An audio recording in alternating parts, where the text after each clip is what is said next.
The display is called Stepping Out in Monroe County, and it's at the Stroud Mansion of the County Historical Association. Shoes used to be fairly important to folks 100 years ago. Today, we think nothing of buying a pair or 3 or 6. If they had 2 pairs of shoes, they were probably upper middle class, because you would only need really the 1 pair. Of course, if you were rich, you could have 3 or 4 pairs. Executive Director Candace McGreevy.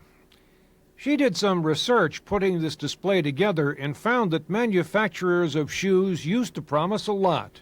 If you wear their brand of shoes, you will have more energy, you will live longer, and probably have more children, and just go to church more regularly, everything. As an aside, Candace brought out some advertising from the day and put it out too, right along with the shoes.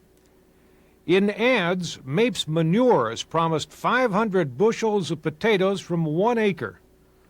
In 1940, you could buy garden tools for 49 cents.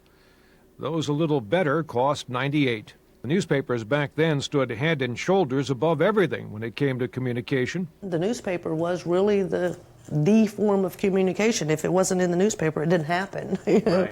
That was it. There were all kinds of notes in the papers about the comings and goings around town. The writing was more graphic than most today.